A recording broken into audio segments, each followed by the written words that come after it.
Welcome to the Independent Advisors Podcast, where we dive into the world of stocks, tradable markets, and financial planning with Jessup Wealth Management's Chief Investment Officer, Mark McEvily, and CEO, Matt Jessup.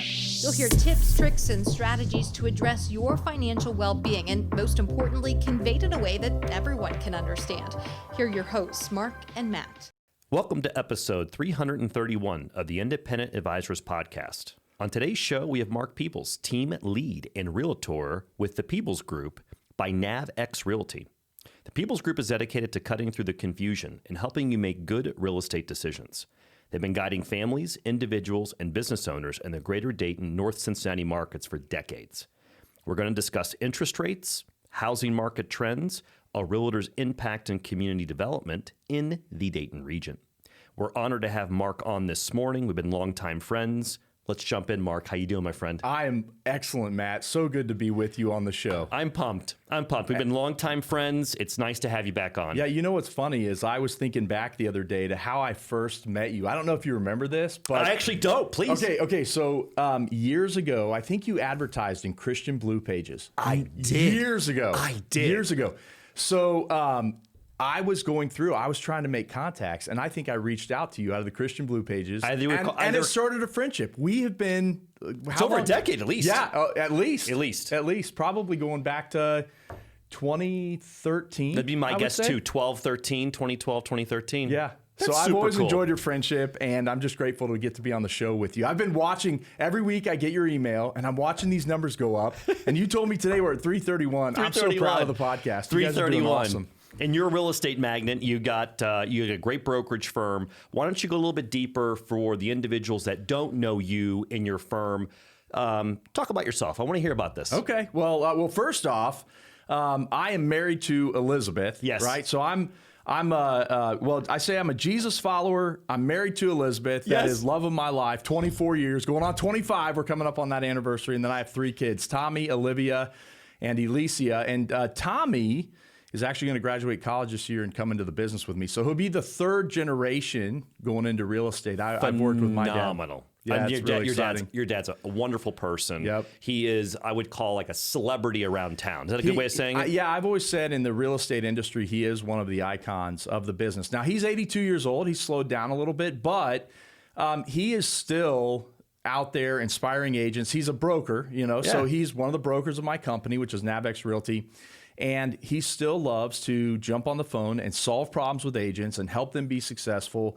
And really, he's been the greatest mentor in my life, and he's still having that impact on other agents. So that is phenomenal. It's been great. And NavX Realty, we started it back in 2020. And I don't know if you remember, beginning of 2020, it was February when we started the company, but shortly thereafter, there was this a global pandemic. Do you remember that? I do remember that. So we started out of the gate a little bit slow in terms of growth, but we're at 130 agents. We have agents here in Ohio, and we're starting to cover more of the state than just the greater Dayton and Cincinnati markets. Yes. And we're also all the way out in Rapid City, yes, in South Dakota. Love Then we're in Wyoming. We just landed our first agent in Sioux Falls, South Dakota, which is the largest city in South Dakota. And that's a long story of how we got to South Dakota. But it's one of my favorite places. I love going out there. That's great. So we happen to have, a whole office out there now. Congratulations. Yeah. I know you're a great businessman. You're good to your people, and good things now are happening to you. We're starting to see it happen. So we're just inspiring agents to live better lives, and we want them to achieve ultimate success. That's what we say is we want to help them achieve ultimate success, which is, when they get to their funeral, nobody cares about how many houses they sold. Nope. So it's about the impact that they're having. We want to help our agents have maximum impact while they're here. Well said, Mark. Yeah. Before we get into this week's show, listeners, if you've been enjoying the Independent Advisors Podcast, I'd encourage you to head to our website, jessupwealthmanagement.com. I offer a 15-minute initial call where you can discuss your financial goals and see if JWM is a good fit for your needs. Scheduling is easy. Once you land at the jessupwealthmanagement.com website, just click Schedule Initial Call and select a time that works best for you. There's a quick survey to fill out that will help guide the conversation and ensure your time is used efficiently. If you're ready to learn more, visit jessupwealthmanagement.com and book your call today. Well, besides our longtime friendship, obviously you have a lot of insights into the real estate industry. So this is going to be very meaningful for my viewership because this is an area that is very important to the economy. Yes. All right. So I think let's dig in, and I'm very curious to see how you react to these questions. So my first one is, how are current interest rates shaping the buyer and seller behavior? And before you respond, we're starting to see that pressure on shorter term interest rates. The Fed is trying to get those lowered. Yeah. And so what's your reaction when you're sitting down with your agents, or if you have a direct client, the conversation of interest rates come up? Where do you go?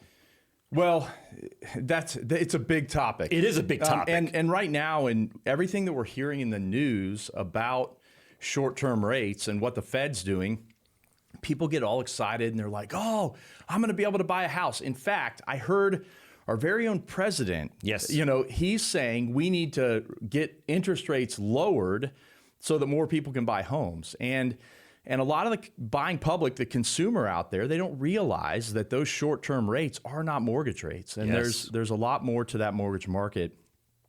So when you're hearing the Fed reduce rates, there's a little bit of a trickle-down effect, but we haven't seen it as much as we had hoped yet. Correct. Okay. Now, with that said, interest rates have had a major impact on the market over the last few years. And so we can go back to what I call the unicorn years. Please. Right? So the unicorn years are 2020 and 2021. Yes. A little bit of 2022. Yes. Where the market was going absolutely gangbusters. Back during the pandemic, everyone's sitting around on Zillow looking at houses. Oh, and by the way, you can get a 2.8 interest rate when you go to buy that house. Yep. So affordability was there, but the market was going crazy at that same time. At that time, Mark, when you were guiding all your agents, and you probably had veterans all the way down to people new to the industry, the houses were on the market for how long on average at that time?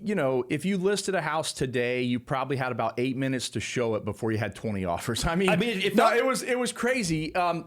Overall stats, it felt like, we had days of inventory. And really, when we would run our numbers... Not weeks. No, we days. did have days of inventory. Yes. And I can go back to listing appointments. Every time I go on a listing appointment, I run what's called an absorption rate. We want to know how your market's moving. Yep. And almost every one in 2020 and 2021, we were seeing days of inventory. Now, here's the interesting thing. I know we're going to get into how the market's moving now, but that has definitely softened. Okay. And we're now more of a normal seller's market, still in a seller's market. Okay. But we're running 2 to 3 months of inventory across a lot of our markets in Dayton, Cincinnati. Now, that's an important point, what you just said right there, in my opinion. Yes. Keep going. That's okay. So interest rates, how does interest rates play into this? Well, go back to, when the pandemic hit and those rates went low, everyone either bought or they refinanced. I was one of the ones that I had bought in 2018. I had a decent rate in my house, probably a 4.5% interest rate. Similar. But I refinanced down to a 3%, right? Yep. So the big effect on the market initially coming out of the pandemic was that you had all of these people that were in 3% interest rates. Yep. And they didn't want to go anywhere. Yeah. So it had a huge effect on inventory. Now, on the other side of things, 2022 happens, and in the spring of 2022, interest rates went up faster than at any other point in history. Correct. So you go from a 3% interest rate, all of a sudden you're at a 5% interest rate. It felt like overnight. Yep. And then they kept going up. Yes. And I think we touched 8% at one point, yes. right? So it was almost like stalling the engine on the airplane, right? Yes. It was like, we're going to just stop it, right? And so we stall the engine, everything starts to go down. Now, I wouldn't say it was a crash, right? Correct. But everything pulled back. Yes. And prices remain sticky up there. Prices, yeah, that's the challenge. I mean, so when we look at what a buyer's experiencing right now, those prices are still up there. Now, it's not competitive where you have to make an offer $25,000 over the asking price to win. Yes. But affordability-wise, where the prices got to, and they continue to go up. I mean, in Dayton right now, we're up 3 to 4% for the year, which is great. That's a good year. It's a very good year. Growing up, my dad's done this for 53 years. And my dad always said Dayton is a 2 to 3% a year growth market. That's just sounds what we very expect. Reasonable, and I'm very in. reasonable. Yeah. So the problem now is you've got the prices up there, and you have the interest rates now, which I think interest rates at the time of recording this, they're in the lower sixes, like 6.25, 6.3, somewhere in that nationwide. Okay. And with that, the affordability is not there for a lot of buyers. So you've got a lot of dual income homes. Debt has gone up over the past couple of years. So they've got, their debt to income ratio is up. We used to say that your monthly budget on your home should be around 25%. It should be about a quarter of the money that you bring home every month should go towards paying your mortgage. Well, now we're upwards of 40%. And that's what it takes. And these are with dual income homes now. With dual income homes. That's what we're seeing across the industry right now. And so then what the scariest statistic that I've seen recently came out from the National Association of Realtors. Every year they look at home buyers and home sellers, and they put out a report on what they're seeing in the public, right? Okay. And so buyers and sellers. The typical first-time home buyer in the United States, this is recent data, is now 40 years old. 40 years old, first-time home buyer. 40 years old, first-time home buyer. The second time, the sellers, the ones out there that have inventory that they're going to put on the market, right now, their typical age, 64 years old. So we are in a world, this is nationwide data. We're in a world where interest rates have made it largely, call it difficult, for buyers to jump in the market, especially at younger ages. And then inventory-wise, you've got sellers who are just hanging out. Right? They're just waiting. We'll wait until rates drop back down into the fours. That's what their mentality is. Yes. Not going to happen. I don't believe it's going to happen. It's going to take a while. Yeah, and I think it would take an act of God. Yeah, if it comes. Or another pandemic, which we don't want, right? Yes, we do not want that. So as I look at all of this, interest rates are playing heavily into the market. But here's an interesting stat. 6.8% interest rates, what we had, I think, at the beginning of the year, around the beginning of the year. Yeah. The stat came out that if we got down to 5.8%, which, think about it, we're pretty much halfway there. We're halfway there. Okay? So we get down to 5.8%. It brings 5 million buyers back into the market. That's substantial. Yes, it would increase transactions across the country by 500,000 in a year. Tremendous. Okay, that's huge. So there's huge opportunity in the market. Now we're halfway there. Rates continue to come down a little bit. They've come down. Again, they're 6.8 at the beginning of the year. Now we're down to 6.3. This is really good, right?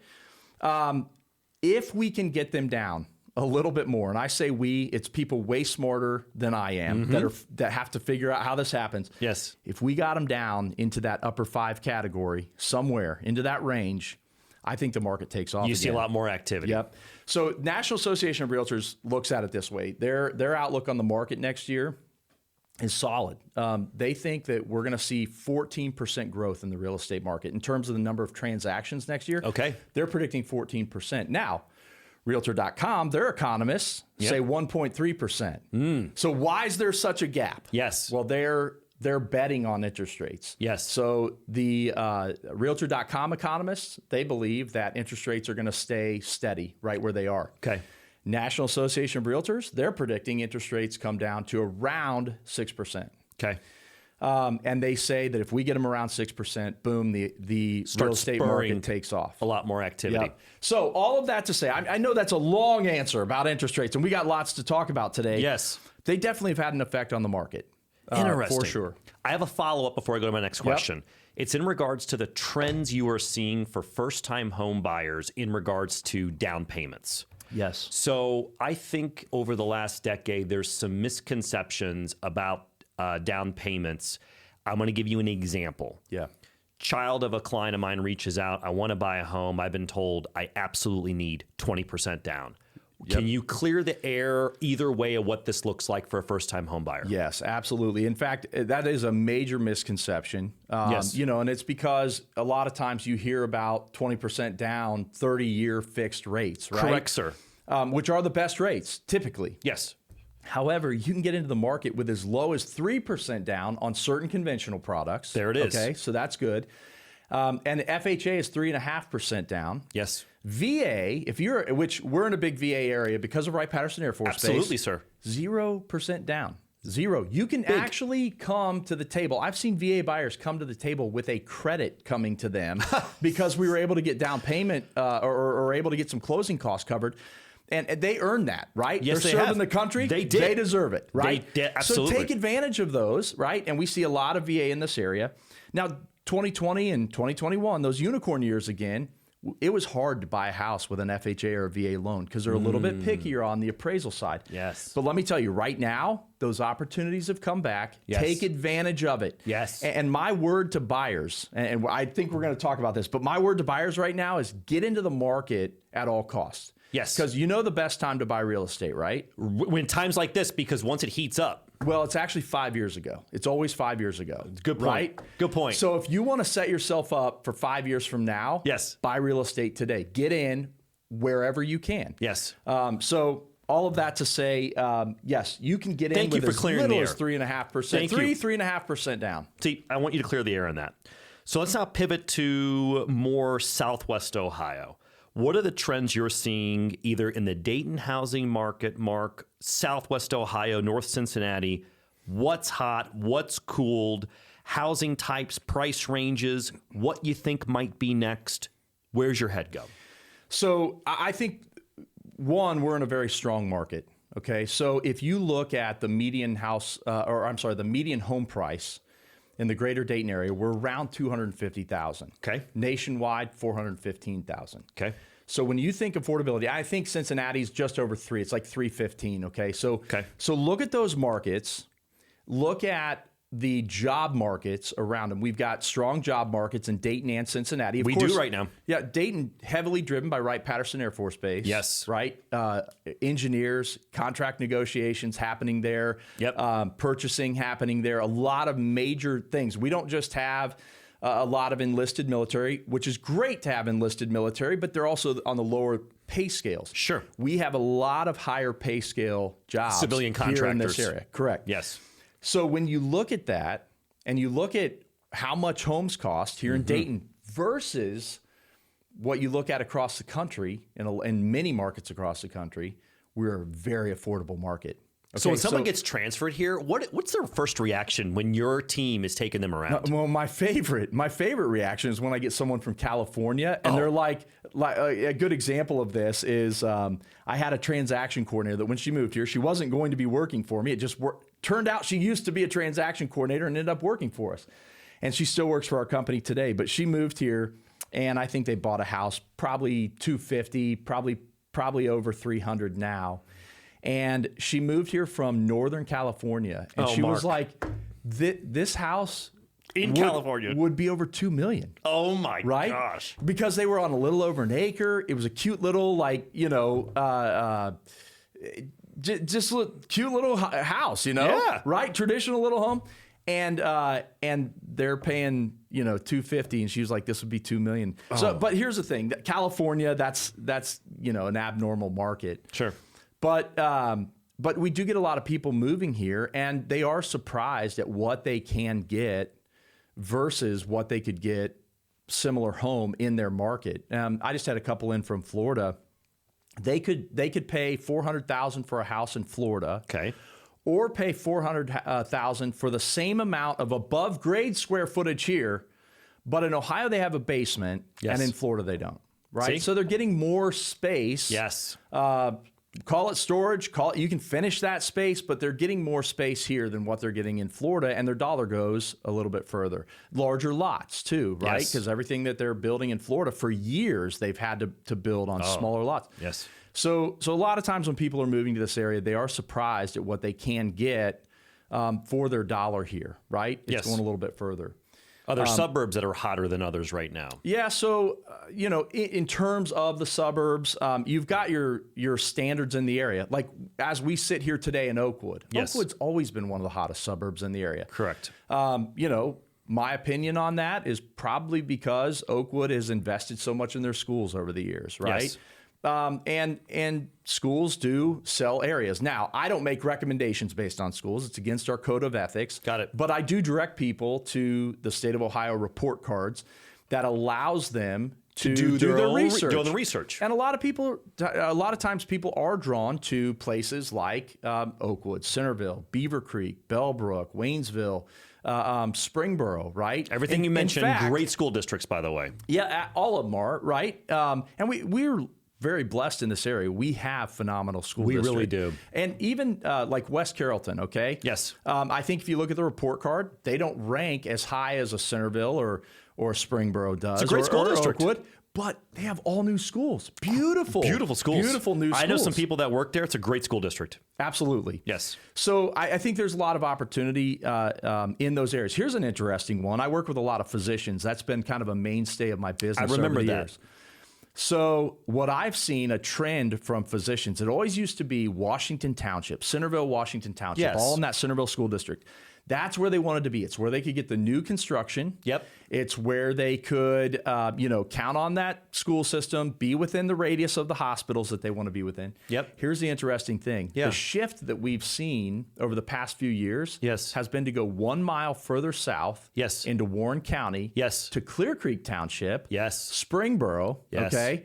Now, it used to be a country school. Now that area has really boomed. Yes. And when you drop into Warren County, you go into one of the lowest tax counties in the state of Ohio. Yes. So you can actually have half the property taxes dropping into Warren County, into Springboro, Drastic difference. that you have just a mile north in Montgomery County. Yes. So those are some of the interesting things that we see as people are coming into the area. But what else is hot? I'll tell you what's hot. Go back to the unicorn years. I'm going to reference back to this because it has affected how we look at the market today. And so many agents came into this business during those years because if you had a pulse and were still breathing, you could sell real estate. It was right? just so hot. It was so hot, and there were buyers galore. The market was moving. It was a very stressful time for us as agents because, you're trying to land houses for people. That's right. And they're relying upon you. But yeah, absolutely. But here's the thing. I could list any house during that time. I would walk in, I would look at it. I would say, okay, here's the deal. This is where we need to price. Okay. This is a competitive price. Yes. That will get us offers. Yes. Okay. And do I need to do this? Do I need to do that? You might want to fix that because that's going to be an issue. However, no, you don't need to do the rest of the stuff. Don't need to paint. Don't need to put in new flooring. Don't need to do it, right? Yep. Fast forward. Yes. Today, Yes. what is hot Yes. are the ones that are actually putting in a little elbow grease, Turnkey more. doing the work. Yes. Okay, so here's an example. I just listed one in West Carrollton. We were just talking about West Carrollton. It's right next to the elementary school. It's a great first-time home buyer home. We priced it at $200,000. Yep. Multiple offers, which we're not seeing a ton of multiple offers right now. We got multiple offers on it. The reason we got multiple offers was because they put in the elbow grease. There it is. They had it freshly painted. They put in new flooring. They updated the electrical. They put in a little bit of extra work. Yes. To make the curb appeal pop. Yes. And then when you walk in, go, wow, I can work with this. Still needed a new kitchen, but Everything else is done. But everything else was done. I could live here and do that over time. That's exactly right. And so those houses right now, especially when you get them into that first-time home buyer category, those houses are hot. Now, one of the things that I do, and this is just some advice, any of your listeners or viewers out there that are thinking about selling, I talk about the 5 things that you need to do that you're going to get the biggest return on when you go and sell a home. Okay, so here's the 5 things. This content's gold, listeners Right, and viewers. Here we go. 5 things, most valuable things you get the biggest return on. Number 1, declutter. All right? Declutter. So it's basically free to do. Maybe get a storage unit. You're paying a little bit of money for a storage unit, right? Yes. But you're thinning things out in the home. Okay? Making it look bigger. Yes. Increase floor space. even down to your closets, right? I tell people, hey, in that closet where you got stuff stuffed in there on the floor, empty all of that out so I can see the floor. That closet becomes bigger when I see floor space, right? Love that. So declutter number one. Then your landscape, okay? So we want, when you pull up, I want curb appeal. Yes. And yes, if there's not snow on the ground like we have at the time of recording this, I tell people, put down fresh black mulch, even in the winter, because it will pop. You can go to Lowe's and buy a few bags of it, right? We want to make that curb appeal pop as much as possible. Clear out all the dead stuff in your gardens. Sometimes it's power washing. Not power washing in negative temperatures, but clean up your curb appeal, yes. right? Okay, declutter, curb appeal, paint, flooring, small repairs. Yes. So when I go into a house, I look at these things. Now, here's a clue on paint. When it comes to painting your home, you've got to have the right color paint for the amount of light that you get in your home. Yes. Right? So sometimes that means you're looking at light reflective values, LRV, right? So Love this. If it's a dark home, you need a high LRV so that it feels brighter in there. Yes. Light sells homes. It makes homes feel larger. So we want to get the right paint color. If it's a challenging one, I have someone I bring in to do color consults because I want to make sure we get that color yes. right. And then flooring, right? Most of the time we try to clean it. I try to save you as much money as I can. But yes. sometimes you just need to pony up, replace the carpet, put in some new vinyl plank in those bathrooms. Yes. Spend that money, you'll get the return on it. And then the small repairs. Yes, that dog chewed the woodwork 7 years ago. Yep, and you've lived with it, right? You don't even notice it anymore.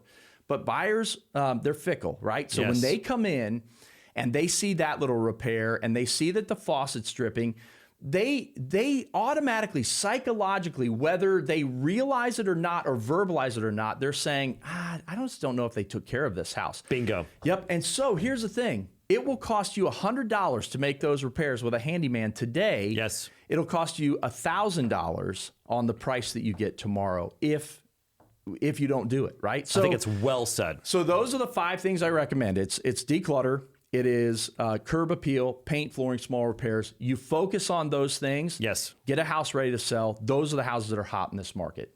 Love that, Mark. Love it. We wanted to take a minute and tell you about a service we personally use and trust, LifeLock by Norton.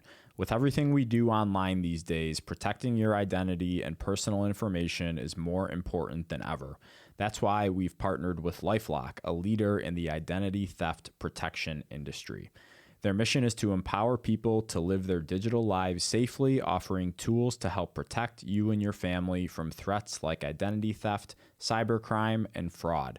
They combine advanced technology with 24/7 support to keep your information safer in today's connected world. We use it ourselves, and we think it's a valuable tool for anyone looking to add an extra layer of protection.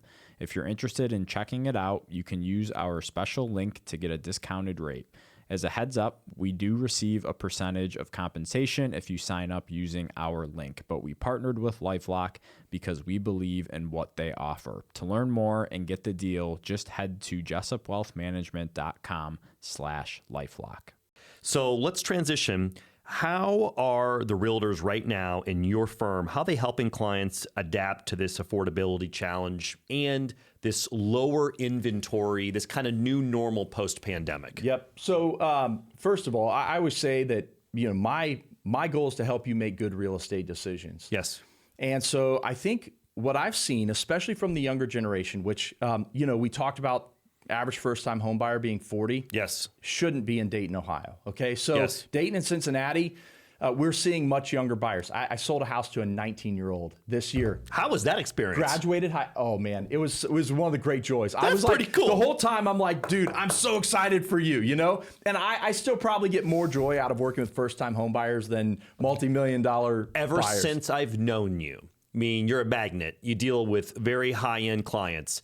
I do see the joy you get from first-time home buyers. Yeah. I've witnessed it firsthand. It's helping, we talk about the dream home. I sold one of my physician clients. I love the family. I've worked with them multiple times now. I sold them their dream home this year. And when we walked into it, it was like, wow, you're like, beautiful. Like every detail in the home was perfect. And I love selling the dream home. Yeah. But I love selling the American dream of home ownership, right? There it is. So this 19-year-old kid comes to me. His parents have been longtime clients, and he's sitting down with me, and I'm like, how old are you? He's like, I'm 19. I'm like, that's incredible. So just graduated high school, got a job as a firefighter, saved for his first year, and buying his first home a year later. Now think about that. Now we have him into home ownership. Now he comes to you, and you can start helping him make the rest of his money work. Yes. While he's paying into his own pocket every month. Yes. Like, we can work together on this and set the kid up for life. Plus he's a firefighter. So if he sticks with that, he's going to have a pension and everything else, right? The Ohio Police and Fire pension is a great pension. I'm like,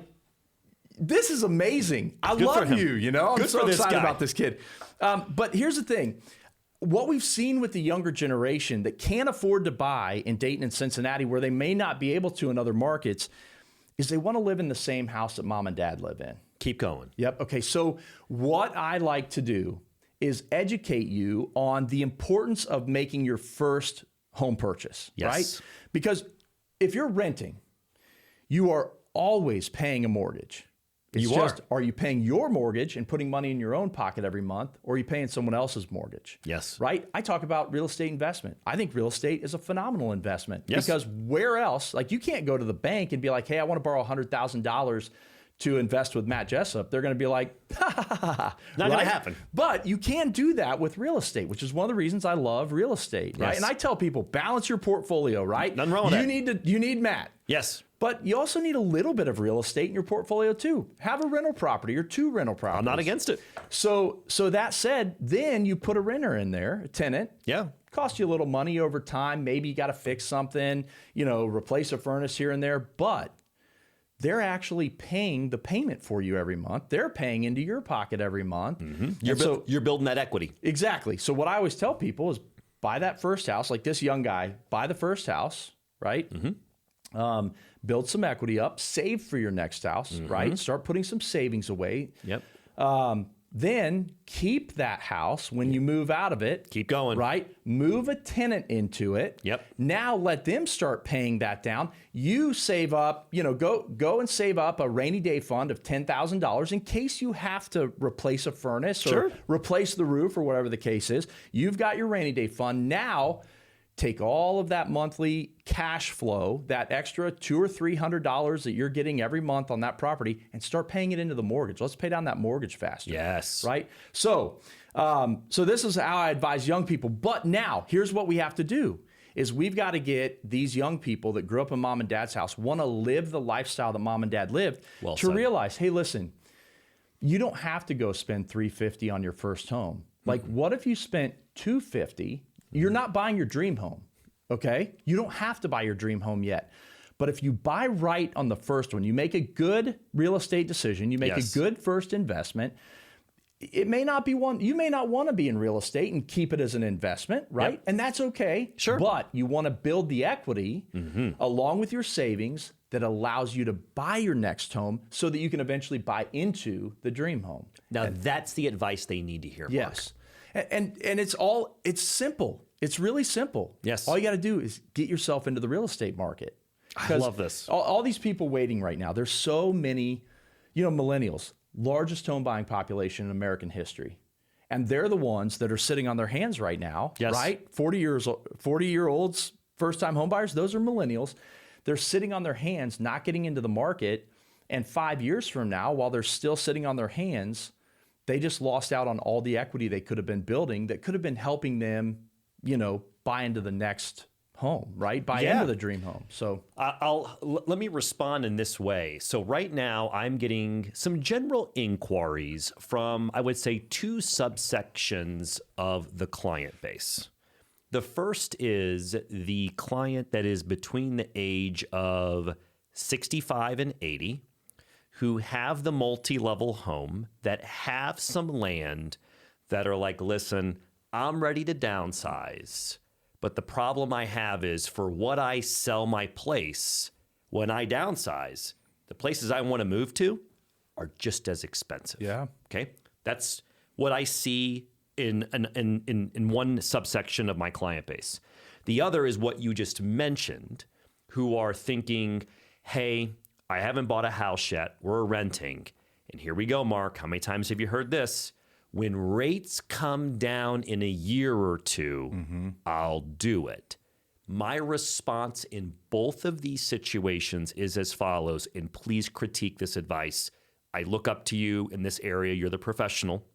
I sit there and I say, at the end of the day, I want you to get ahead of what will happen is if you do believe interest rates are going to slowly come down the next year or two. Everyone's thinking exactly how you are. Yep. And so now you are in a less competitive environment that as those rates come down, I'm not saying, this is what I say in my own words, we're not going back to the house is going to be gone within 8 hours of listing. Right. But all of a sudden, if you are a first-time home buyer and they see that you have financing, just as you justified a couple minutes ago, that's acceptable right now. That's a strong offer. Yep. But in a couple years, it might not be.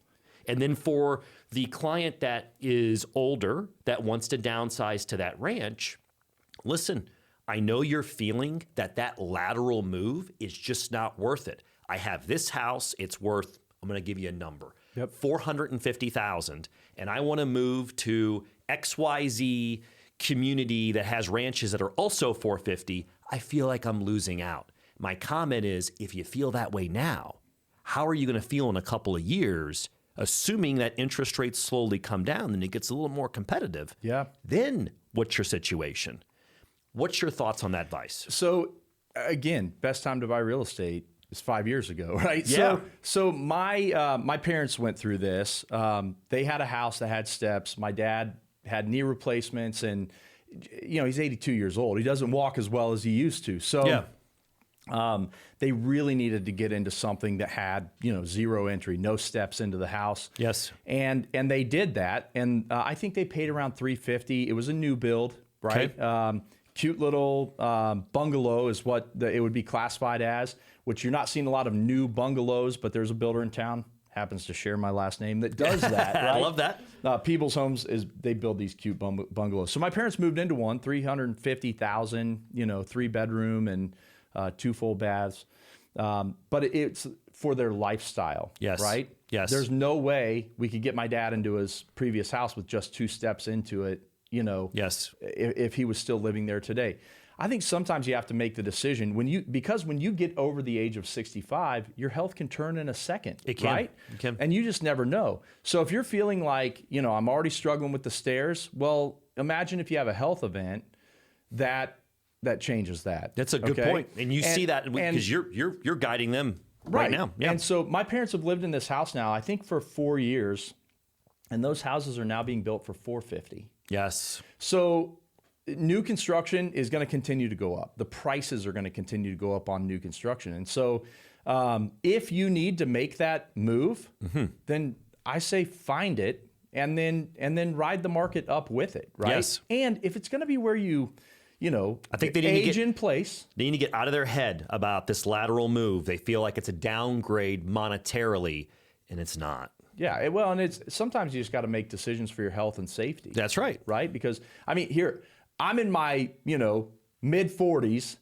and not great knees. I already am very conscious about, house with the stairs, Good right? point. They start barking a little quicker these days. I wake up with a new injury every morning, right? I get that feeling. But yeah, so I think you got to look at that. And then on the other side of things, those younger people waiting for rates to come down, for a long time we said, date the rate, marry the house, right? So find the house. Like that. I like that. I haven't heard that. I'm stealing it. Well, I don't know if I want you to steal it because I've stopped saying it. Okay. Because all of the experts kept saying rates will come down, rates will come down, rates will come down. They might not. So my encouragement now is let's buy within your budget. Yeah. Right? And don't worry about it. Let's get into the real estate And if they market. come down, good for you. Yeah, buy within your budget. And if you buy something that you may not like everything about it, maybe buy something that you can fix up a little bit, make it yours. Yes. Enjoy living in it for the next 5 to 8 years, which interestingly, the new stat is, people are staying in their houses about 11 years now. That is the stat. When I got into business, that stat. Yeah, when I got into the business, it was every 5 to 8 years people are going to move. Really? Right? So now it's up to about 11 years. People are Interesting. staying longer. So my encouragement is let's get you into real estate. Let's start paying into your own pocket. Let's not wait until we're 40, right? And we have it all together. It's like going back to years ago when I was in pharmaceutical sales before I got into real estate. I'll never forget, I was standing at a counter. I was talking to, one of the ladies at a front desk. I really always talked to her, had a good relationship with her. And she said, so when are you going to start having kids? And I said, we're just waiting until we get things cleared up financially and we feel like we're in a better position. And she said, honey, you'll never be in the right position. Great you advice. Just start having babies. Great and advice. Guess what? You'll figure it out. Yep. And that's it, right? And so I feel like real estate's the same way. Like you're never going to have it all together. Yes. And so you might as well get in now. Yes. Spoken by two parents, both with each 3 kids, right? Boom. There you go. All right. So let's put a bow on this conversation. This has been phenomenal, Mark. Good. Love the insights that you're sharing with our listeners and viewers. Do you want to leave any thoughts regarding your outlook for 2026, opportunities, headwinds? What comes to mind? So I'm one of the believers, and I'm not gonna, I could talk about what Lawrence Yun, the chief economist from National Association of Realtors, says, where he talks about 14% growth in the market next year. Do I think we're going to see 14% growth? I don't know. He's way smarter than I am. Yeah. But I do believe we are going to see growth in the market. And I believe inventories are going to continue to improve. Now, if rates get below 6%, I think you're going to see a lot of that millennial population. And in this market, we see a lot of Gen Z buying houses now. That's going to increase competition. I think we'll see a little bit more in terms of those multiple offer scenarios. I don't ever foresee it going back to what we saw, around the pandemic. Well said. I do believe, though, that the market is going to be a very solid market next year. Yes. So I have a very positive outlook on it. My dad, who's been in this business for, like I said, 53 years, he said the great thing about being in real estate, son, is that people are always going to buy houses. People are always going to need to sell houses. People are always moving. And so we just have to go out and find those people and then help them make good decisions when they're doing it, right? Yeah. And so I think next year is going to be an excellent year in the real estate market. I don't make any predictions on the numbers of that, but I think you're going to, because of affordability in greater Dayton and Cincinnati markets, I think you're going to continue to see our markets sail right through with a marginal amount of growth. Maybe, home values growing 3 to 4% again. I think that's perfectly reasonable. It would be another success in my book. Yep, and I think we could see the market again. I think it's possible that 5 to 10% growth in the number of sales next year. That's about what we've seen. We've seen a little less than that this year, but I think with the predictions that are coming out, it could be a little bit better than that next year. But it's still going to be a good time to buy. Mark, this has just been a great discussion. Well, good. I feel very blessed. Before we wrap up, can you share with our listeners and viewers the best way they can follow you? Yeah, so Facebook is always a good place to go, or Instagram. It's at It's Mark Peebles. So It's Mark Peebles. The reason for that, no apostrophe, but people my whole life have said, is this Mark Pebbles? And I've said, no, it's Peebles. Yes. So it's Mark Peebles. I'm also there on YouTube. Now, my YouTube channel is a little more focused on agents, but you can check out my podcast there, which is called Real Life and Real Estate. And that's also wherever you get your podcasts. I absolutely love it.